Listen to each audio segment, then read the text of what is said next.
جنازة وعزاء الدكتور مفيد شهاب. شاهد أحدث ظهور للفنانة عائشة الكيلاني بعد غياب طال كثيرا. إسلام صاحب وقاعة بدلة الرأس يروي التفاصيل كاملة. السلام عليكم ورحمة الله وبركاته، ازيكم عاملين ايه؟ يا رب تكونوا بخير. النهاردة جالكم بمجموعة اخبار اتمنى انها تنول اعجاب حضراتكم. فضلا وليس امرا الاشتراك في القناة وتفعيل زر الجرس ولايك على الفيديو لو عجبكم او وصلكم قبل اي حد تاني، ونبدأ بتفاصيل الخبر الاول.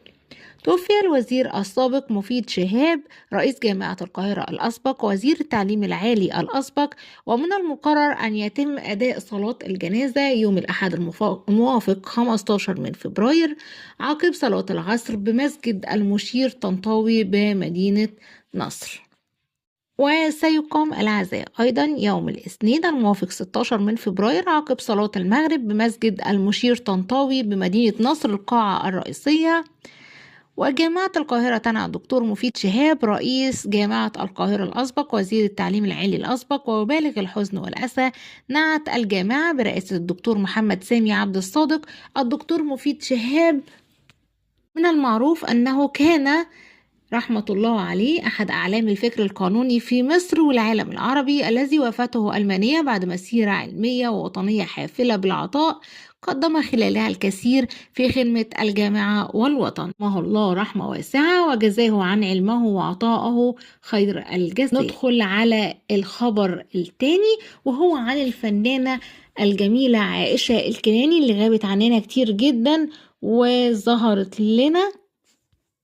تصدرت الفنانة مؤشرات البحث بعد غيابها عن الساحة الفنية لما ظهرت مؤخرا لتعيد للأذهان ذكريات جيل كامل ارتبط بخفة ظلها وحضورها الاستثنائي. واشتهرت الفنانة عائشة الكيلاني بالأدوار الكوميدية وكانت خفيفة الظل على الجمهور، دخلت قلوبهم بشكل كبير وحققت نجاح كبير جدا بأدوارها، تركت بصمة كبيرة في قلوبنا.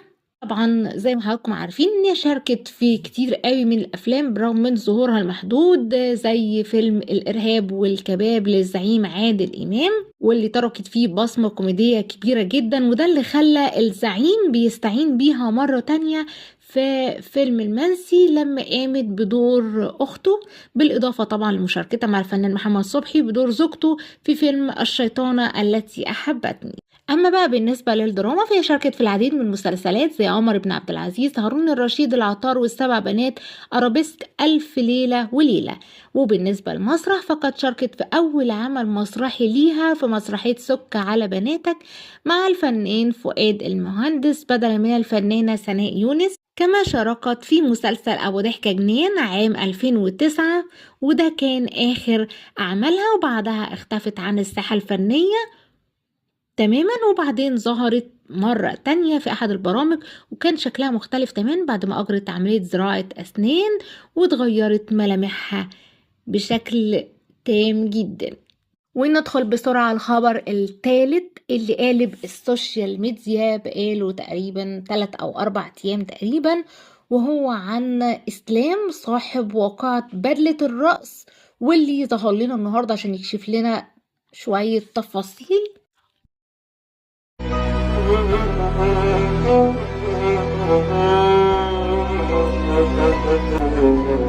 وزي ما حضراتكم عارفين ان واقعة الاعتداء المهينة اللي تعرض لها الشاب ده هزت يعني قلوب ناس كتير جدا وهزت السوشيال ميديا بمعنى أصح.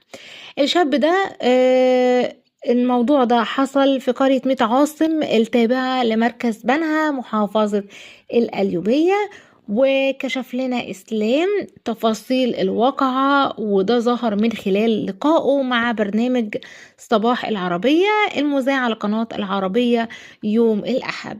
وقال إسلام: أنا وصلت من الخارج لمنزلي لقيت أهل الفتاة مستنيني. واضح ان الخلاف مع أسرة الفتاة بيرجع لانه اتقدم لخطبتها مرتين وتم رفضه، وقال ان اهل البنت دي اهانوه داسوا على وشه بالحذاء وتعرض لإهانة شديدة جدا. وقال انه بعد انتشار الفيديو حس ان هو كان بدون وعي وما أدركش اللي هو بيعمله، وإن اللي طلبه بس إن هو يشرب مية. وأفاد إنهم صوروه بالفيديو، هددوه إن هم يحرقوا بيت أسرته لو ما عملش اللي هم عايزينه. وطبعا قال وهو بيبكي انهم هددوه بقتل اهله لو ما عملهمش ده، وانه كان مستسلم ومش قادر ان هو يقاوم تصرفاتهم، وكان مسلوب الارادة. وعن ملابسات اللي حصل قبل اجباره على ارتداء بدلة الرأس، ذكر الشاب ان هو ما عملش حاجة غير ان هو اتقدم للبنت وتم رفضه مرتين، ونفى وهو بيبكي ان هو خطف البنت، وأكد إنه اتكلم معاها على إنستجرام وقابلها في أحد المقاهي في بنها، وقال إن البنت قالت له إنها بتحبه ورافضة العريس اللي هو متقدم ليها لأنه كبير في السن، وإن هي اللي رفضت إنها ترجع لبيتها. تابع كلامه، قال ان هو بعد ما قضى وقت مع البنت في احد المطاعم معذرة، سافروا مع بعض اسكندرية، واضاف ان هو طلب من اخته انها تاخد البنت تقعد معاها، ولكن هو ما خطفهاش. البنت هي اللي رفضت انها ترجع لبيت اهلها. وإسلام أعلن إن هو رفع قضية، وإنه اتأثر جدا بعد ما شاف الفيديو ده، وأكد إن ربنا سخر له الفيديو دون علشان يدافع عنه ويدافع عن حقوقه، وإن انتشار الفيديو دون جه لمصلحته. جانبها تمكنت الأجهزة الأمنية مديرية أمن القليوبية من تحديد وضبط المتهمين، وبمواجهتهم أكدوا أن السبب ورا ارتكابهم الواقعة هو أن الشاب ده أقام علاقة عاطفية مع بنت واحد منهم وهرب معاها. تم اتخاذ الإجراءات القانونية اللازمة حيال المتهمين، وحرر محضر بالواقعة، واختارت جهات التحقيق لمباشرة التحقيقات. وطبعا بعد رؤية الفيديو اللي أكد ان هم اجبروا الشاب ده على ارتداء بدلة الرأس بعد ما استدرجوه، والتنكيل بيه والطواف بيه عريان في شوارع القرية، وبعدين اعتدوا عليه بالضرب المبرح وصوروه في مشهد مهين بيهدف لإذلاله أمام أهالي بلدته. أدينا مستنيين الموضوع دون هيتم فيه ايه، والمحضر هيوصل لايه. خليكم متابعين القناة ومشتركين فيها وضغطين على زر الجرس عشان يوصلكم اي جديد بخصوص هذه الواقعة.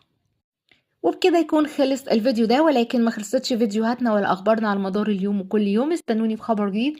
ما تنسوش لايك على الفيديو واشتركوا في القناة وفعلوا زر الجرس عشان يوصلكم كل ما هو جديد، وكمان شير كتير عشان نوصل لكل الناس.